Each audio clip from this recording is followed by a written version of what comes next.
इतिहास के बारे में, कैसे कैसे ह्यूमन रिवोल्यूशन होता गया। अभी अभी ह्यूमन ऐसे स्तर पर है, वो अभी मंगल ग्रह तक भी पहुंच गया है ऐसे स्तर में। लेकिन आप अगर बात करें तो देखिए आपको थोड़ा सा इससे क्या सीख मिलती है, हिस्ट्री पढ़ के आपको क्या जानकारी मिलती है। देखिए स्टार्ट द प्रोसेस, तो ये होता है हिस्ट्री से जानकारी मिलती है आपको भगवान के ऊपर और प्रोसेस के ऊपर, जो ही पूरा का पूरा 100% उन पर समर्पित होना चाहिए। और बस आपको ये करना है कि कर्म, अपना कर्म करते रहना है, बैठने से कुछ नहीं होता है, कर्म करते रहना चाहिए।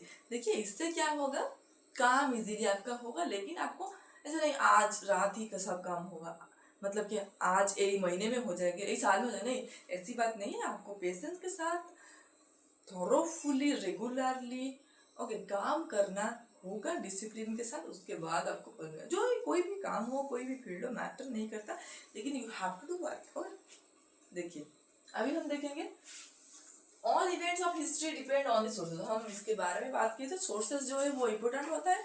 तो कौन से सोर्सेज हमारे रहते हैं और जिसके बारे में हमें जो है जानना है, कौन से सोर्सेज से इतिहास हमें पढ़ने को मिलता है, हमें पढ़ रहे हैं इतिहास, कौन से सोर्सेज से ये कलेक्ट किए गए हैं, ये हमें जानना जरूरी है।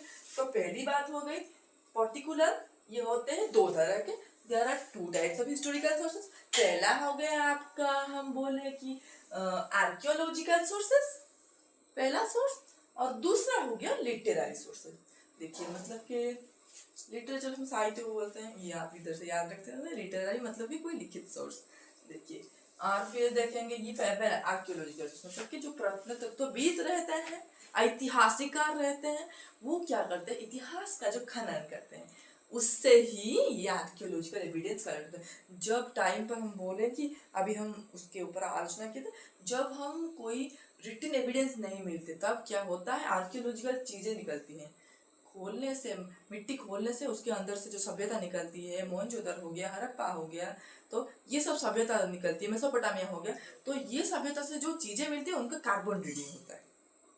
कार्बन रीडिंग से क्या होता है, हमें ये मालूम पड़ता है कि ये जो चीज हमें मिली है, या ये जो अंश हमें मिला है, या ये जो हड्डियां हमें इंसान की मिली है, या हड्डियां किसी शेर की मिली है, या हड्डियां किसी डायनासोर की मिली है, ये किस युग से, ये हम निकाल पाएंगे।